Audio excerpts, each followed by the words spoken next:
Every day, we measure time. The hidden history of calendars, how humans learned to measure time. Every time you check today's date, you're using a system that's thousands of years old. It feels simple, ordinary, automatic. But the truth is, the calendar you live by was shaped by survival, power, religion, and astronomy. This is the story of how humanity learned to measure time. Long before clocks, calendars, or smartphones, early humans faced one question that meant life or death. When will the seasons change? To survive, ancient people looked to the sky. They watched the sun rise and set. They tracked the moon as it grew full and disappeared. They followed the stars as they shifted across the night. Time began not on paper, but in the heavens. One of the earliest civilizations to organize time was the Sumerians, living in Mesopotamia over 5,000 years ago. They created a calendar based on both the moon and the sun, known as a lunisolar calendar. Each month followed the moon's cycle, lasting about 29 and a half days, but 12 months added up to only 354 days, short of a full solar year. Over time, the seasons drifted. Spring festivals began falling in winter. Harvest celebrations arrived too early or too late. To fix this, the Sumerians added extra months when needed. This was humanity's first lesson in calendar design. Time must be corrected, or it breaks. Far to the west, along the Nile River, the ancient Egyptians made a major breakthrough.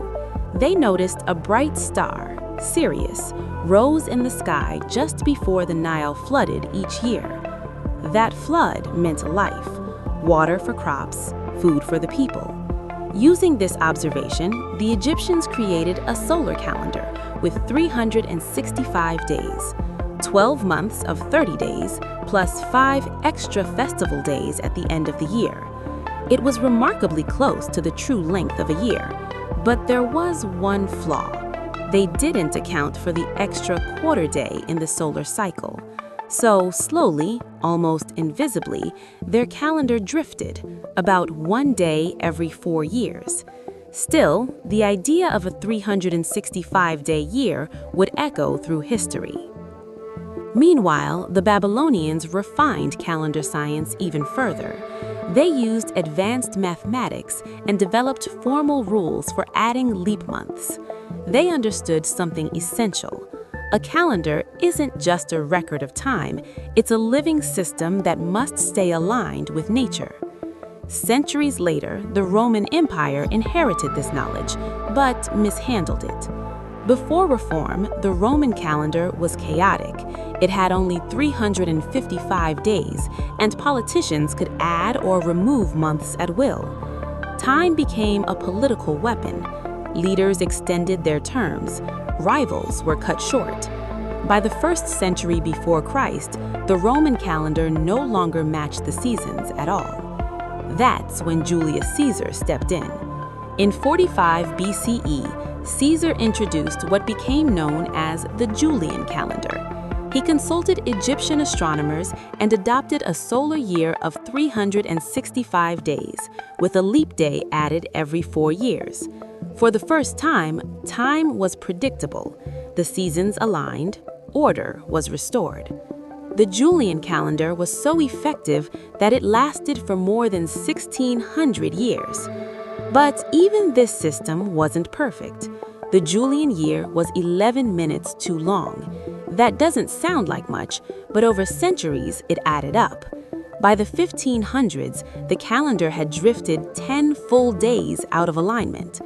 Religious holidays, especially Easter, no longer matched the seasons.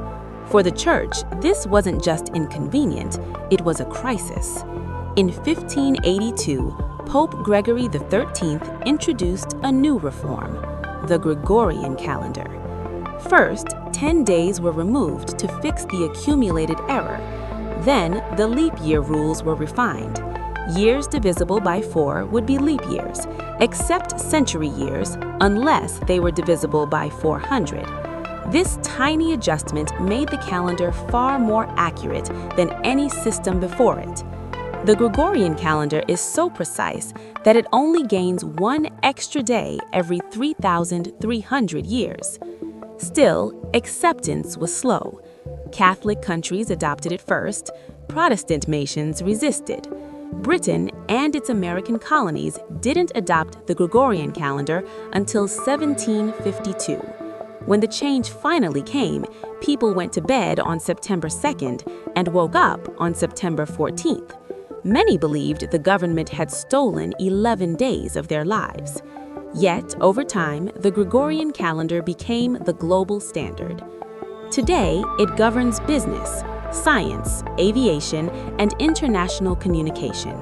Even cultures that follow religious calendars still rely on it to stay connected with the world. The calendar on your wall isn't just a way to track days. It's the result of ancient farmers watching the moon, Egyptian priests studying the stars, Roman emperors reshaping time, and scientists correcting centuries of error.